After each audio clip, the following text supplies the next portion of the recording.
Why did World War II happen? When World War I ended in 1918, the last thing people wanted was an even greater conflict. So why did the world return to combat just 2 decades later to fight World War II? Granted, Germany's invasion of Poland in 1939 triggered declarations of war from France and the United Kingdom, formally starting World War II. But that event was only the final straw in a series of events. Various other economic and political challenges had been building up tension for years. This resource examines the era between World Wars I and II, also known as the interwar period, breaking down those issues that set the stage for the world's second and far deadlier global conflict. The Treaty of Versailles. In 1919, representatives from more than 24 countries gathered in France to draft peace treaties that would set the terms for the end of World War I.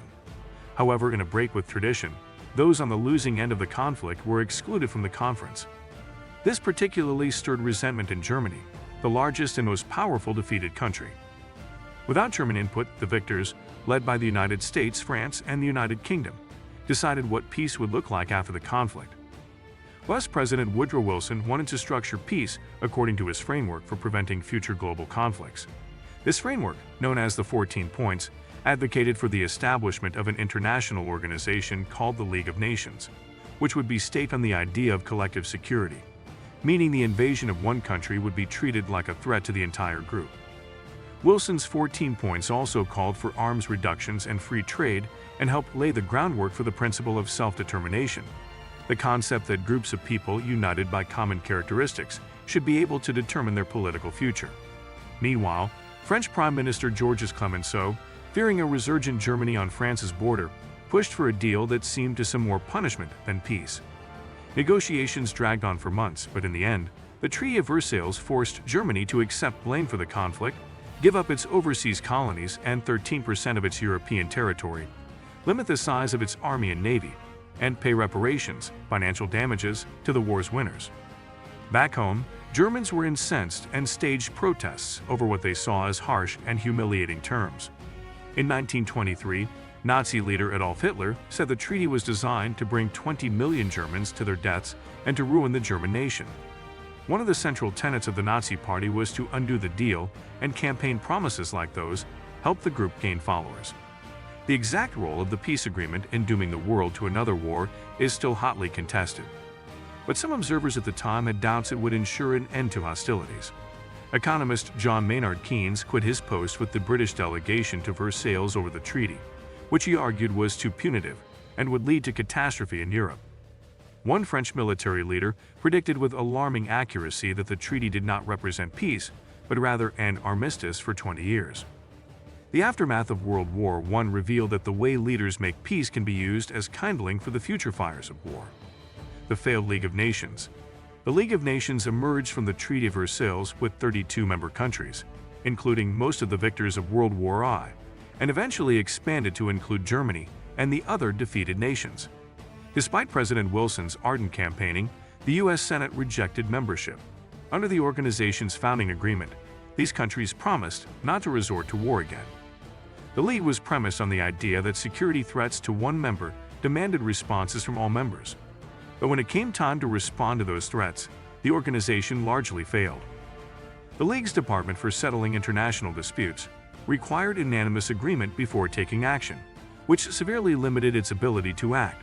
For example, after Japan invaded the Chinese region of Manchuria in 1931, the League was unable to compel Japan to lead given the country's veto power.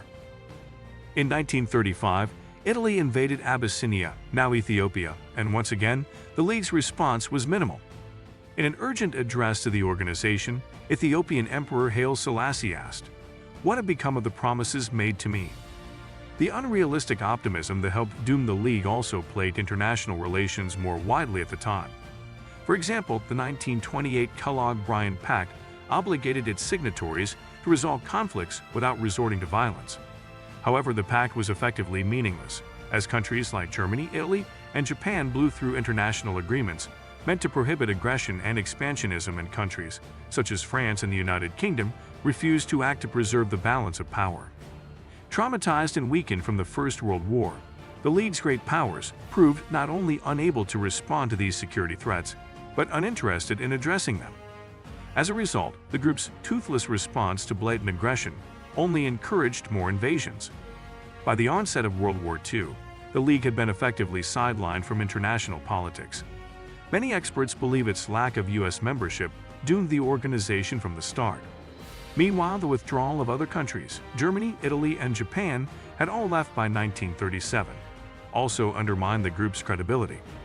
Though the League ultimately failed to prevent World War II, the organization made critical inroads on issues such as global health and arms control. Many of the group's agencies and ideals carried over to its successor organization, the United Nations. But the challenges associated with collective security remain.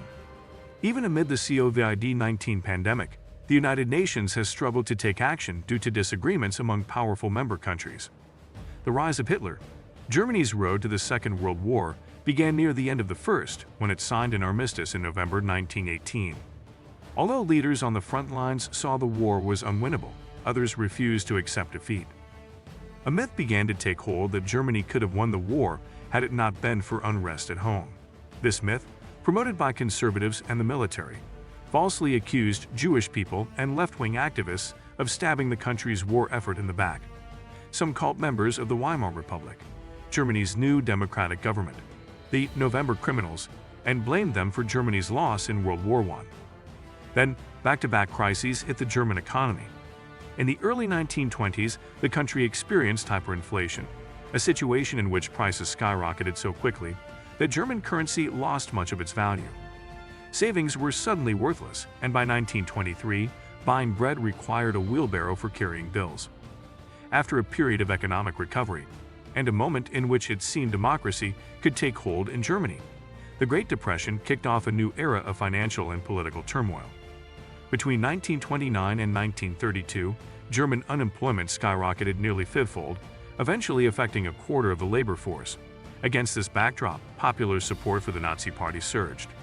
Between parliamentary elections in 1928 and 1933, the party went from winning 3% of the vote to 44%. The Nazis promised to tear up the Treaty of Versailles, resurrect the economy, and restore German honor. They also sought to create a much larger racially pure Germany. Under Nazi ideology, Germans were racially superior and entitled to greater territory or Lebensraum, living space in the East. When they ascended to power, the Nazis persecuted those they saw as inferior, including Jewish, Slavic, Black, and Roma people. Hope so you like our video. Please subscribe our channel for further update.